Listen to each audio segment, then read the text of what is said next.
तो आज हम बात करने वाले हैं एक ऐसी साइंटिफिक कंट्रोवर्सी की जिसने पिछले 20 सालों से दुनिया भर में हेडलाइंस बनाई हैं। ये एक ऐसा सवाल है जो सचमुच किसी साइंस फिक्शन थ्रिलर जैसा लगता है।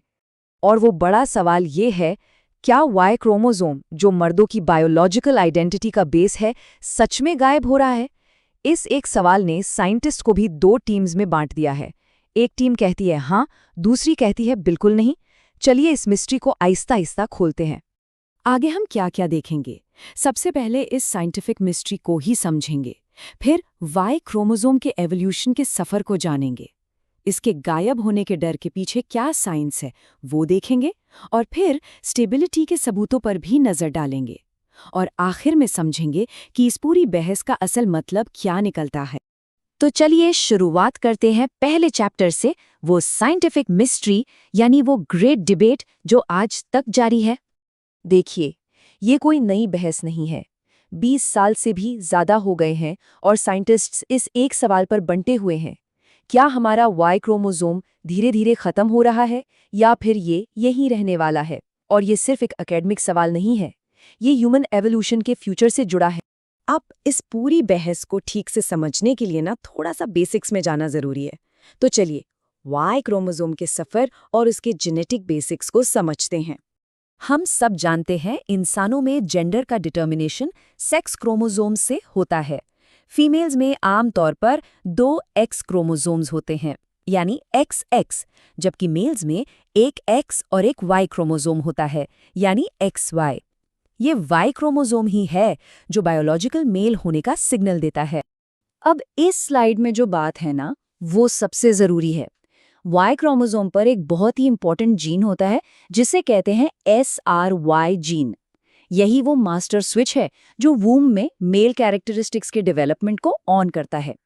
अगर ये ना हो तो डेवलपमेंट फीमेल की तरह होता है। लेकिन यहीं से कहानी में एक शॉकिंग ट्विस्ट आता है। लाखों सालों के एवोल्यूशन के दौरान वाई क्रोमोसोम अपने ओरिजिनल जीन्स का 97% हिस्सा खो चुका है। जी हाँ, आपने बिल्कुल सही सुना, 97%। यही वो नंबर है जिसने इस पूरी बहस को आग दी। ये चार्ट इस गिरावट को और भी साफ साफ दिखाता है। एक टाइम था जब वाई क्रोमोसोम पर लगभग 1438 जीन्स हुआ करते थे, बिल्कुल एक्स क्रोमोसोम के बराबर। और आज सिर्फ 45 बचे हैं। इसी ड्रामेटिक डिक्लाइन ने कुछ मीडिया आउटलेट्स को ये पूछने पर मजबूर कर दिया कि तो क्या मर्द गायब हो जाएंगे? तो चलिए अब देखते हैं इस बहस का पहला साइड, वो आर्ग्यूमेंट जो कहता है कि ये क्रोमोसोम खत्म होने की राह पर है। इस आइडिया को आगे बढ़ाने वालों में एक बड़ा नाम है रिसर्चर जेनी ग्रेव्स का। उनकी थियरी मोटामोटी ये कहती है कि अगर जीन खोने की यही स्पीड जारी रही तो वाई क्रोमोसोम कुछ मिलियन सालों में पूरी तरह से गायब हो जाएगा। एकदम सीधी और सिंपल प्रिडिक्शन। और इस प्रिडिक्शन का बेस क्या है? एक सिंपल सा मैथमेटिकल आइडिया जिसे लीनियर एक्सट्रापोलेशन कहते हैं।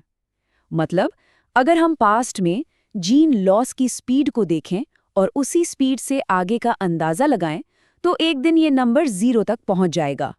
ये टाइमलाइन पूरी कहानी को और क्लियर कर देती है। सोचिए, लगभग 30 करोड़ साल पहले एक्स और वाई क्रोमोसोम एक जैसे थे।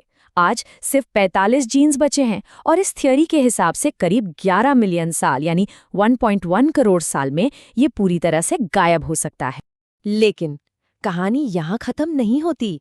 अब आती है दूसरी साइड की बारी, वो साइड जो स्टेबिलिटी का सबूत पेश करती है और गायब होने वाली थ्योरी को चैलेंज करती है।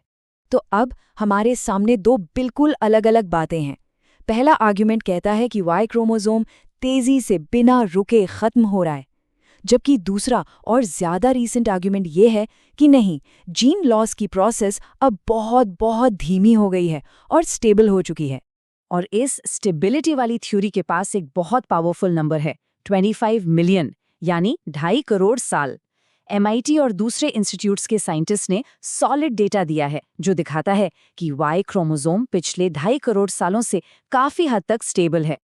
और ये स्टेबिलिटी का सबसे बड़ा प्रूफ मिला इंसानों और रीसस मैकैक बंदरों के वाई क्रोमोसोम्स को कंपेयर करके। इन दोनों स्पीशीज के पूर्वज 2.5 करोड़ साल पहले अलग हुए थे, लेकिन आज भी उनके वाई क्रोमोसोम पर जो जरूरी जीन्स हैं वो लगभग सेम है। इससे साफ पता चलता है कि जीन लॉस की प्रोसेस अब आकर रुक सी गई है। तो हमने दोनों साइड्स को सुन लिया। एक तरफ गायब होने का डर, दूसरी तरफ स्टेबिलिटी का सबूत। तो भाई असलियत क्या है? चलिए अब इसकी बड़ी पिक्चर को देखते हैं।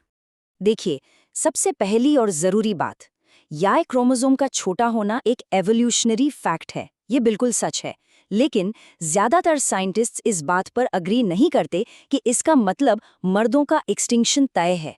और सबसे इम्पॉर्टेंट बात, ये कोई आने वाले कल की आफत नहीं है। एवोल्यूशन कभी भी सीधी लाइन में नहीं चलता। और यहाँ आती है इस पूरी कहानी की सबसे खूबसूरत लाइन।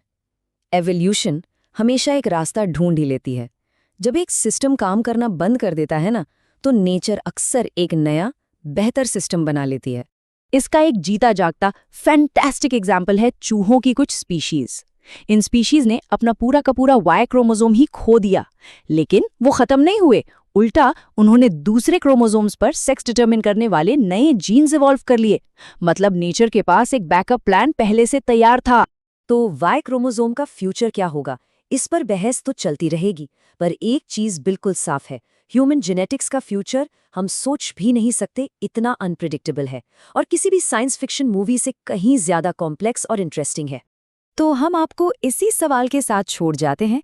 अगर एवोल्यूशन हमेशा एक रास्ता ढूंढ ही लेता है, तो इंसान का अगला एवोल्यूशनरी कदम क्या हो सकता है? इस पर सोचना जरूर।